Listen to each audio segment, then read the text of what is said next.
Where do you think you're going? Nobody's leaving. Nobody's walking out on this fun, old-fashioned family Christmas. No, we're all in this together. This is a full-blown, four-alarm holiday emergency here.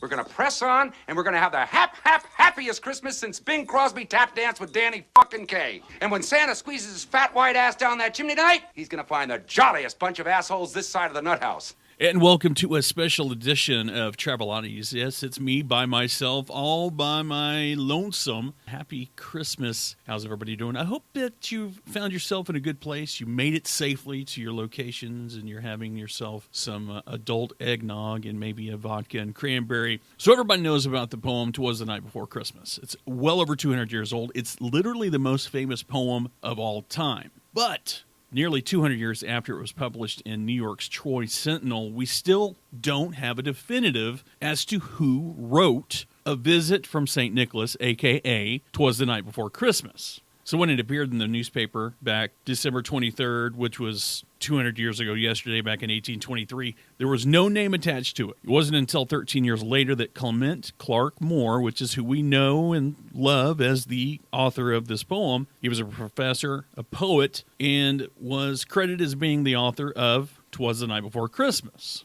So as the story goes, Moore's housekeeper finds the writing of "Twas the Night Before Christmas," sends it into the paper without Moore's knowledge. Now, he wrote this for his kids with no intention of publishing it publicly. It was merely for their entertainment and for their Christmas delight. Ultimately, he didn't want his colleagues to think that he was writing some whimsical, kooky story about a fat man and reindeer, so he didn't want anybody to see it. And it wasn't until much later that he even included it in an anthology of his own work. But here's the problem, okay? The family of Henry Livingston Jr. claimed that their father had been reciting A Visit from St. Nicholas for 15 years prior to the release of "Twas the Night Before Christmas." Now, also piling up in the case against Moore, okay, is the fact that at least 4 of Livingston's children and even a neighbor girl said they remember hearing Henry tell the story of St. Nick as early as 1807. They even said they had evidence, a dated handwritten copy of the original poem with revisions, scratch marks, edits, the whole work. So like many legends, when it comes to writings and records, there was a house fire. Took everything with it, including proof that the Livingston family had the original writing. So check this out. A professor from Vassar analyzed poetry by both authors because they were both poets, ironically enough, and he declared that there was literally virtually no possible way that Moore could have written A Visit from St. Nicholas. According to the professor, the style of the Christmas favorite was completely different, both structurally and content-wise, than anything else Moore had ever written. And back in 2016 even, a New Zealand professor wrote a book where he tackled the question by applying complex statistical analysis to both works. Inconclusive.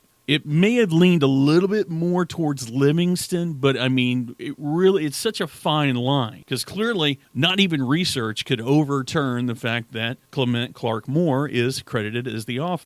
So with no definitive proof for either writer, to this day, it's one family's word against the others. Clement Clarke Moore is still the author. He gets all the credit and will likely remain as the author until somebody from the Livingston family can come forward and say, hey, we have some ashes that look, "Twas the Night Before Christmas." I will tell you a fun fact, though. It is widely believed this poem is credited with what our modern interpretation of Santa Claus is. Bowl full of jelly, snow white beard, the whole works, the furry costume. And prior to "Twas the Night Before Christmas," to this day, we don't know. We think it's Clement Clarke Moore. It's on paper. Looks good on paper. There you go. A little bit of a fun fact for you about one of my favorite poems of all time. I don't know about you. If you don't like it, you're a heartless bass. With that being said, I've got something special I'd like to do. From us here at Traveloddities, we're going to give you a reading of "Twas the Night Before Christmas." Whether you believe it was Clement Clarke Moore or Livingston, here it is. For your pleasure. Merry Christmas to all, and to all, a good night. Stay odd. It's "Twas the Night Before Christmas." 'Twas the night before Christmas, when all through the house not a creature was stirring, not even a mouse. The stockings were hung by the chimney with care, in hopes that St. Nicholas soon would be there. The children were nestled all snug in their beds, while visions of sugar plums danced in their heads.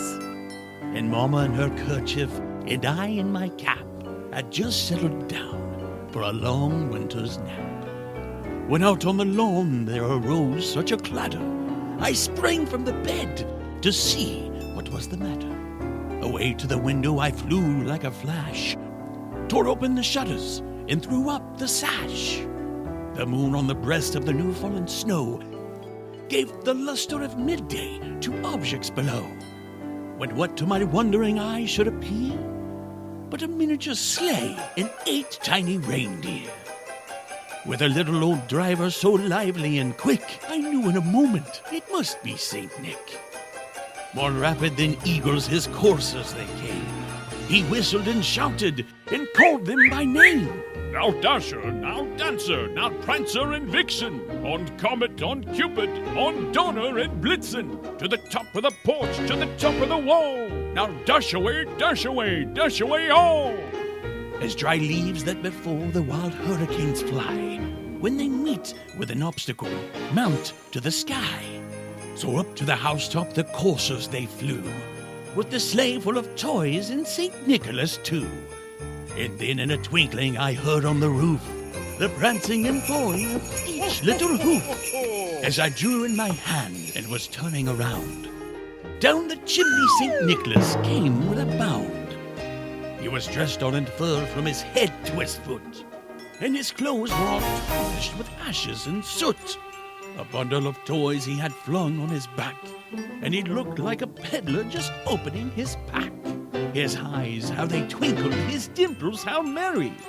His cheeks were like roses, his nose like a cherry. His droll little mouth was drawn up like a bow, and the beard of his chin was as white as the snow. The stump of his pipe he held tight in his teeth. He had a broad face and a little round belly that shook when he laughed like a bowl full of jelly. He was chubby and plump, a right jolly old devil, and I laughed when I saw him in spite of myself. A wink of his eye and a twist of his head soon gave me to know I had nothing to dread. He spoke not a word, but went straight to work, and filled all the stockings, then turned with a jerk, and laying his finger aside of his nose, and giving a nod, up the chimney he rose. He sprang to his sleigh, to his team gave a whistle, and away they all flew like down of a thistle. But I heard him exclaim ere he drove out of sight, Happy Christmas to all, and to all a good night. Merry Christmas! Merry Christmas, George! Merry Christmas, George! Merry Christmas, movie house! Merry Christmas, Emporium! Merry Christmas, you wonderful old building and loan! Hey! Merry Christmas, Mr. Potter! Happy New Year to you! In jail! Go on home, they're waiting for you.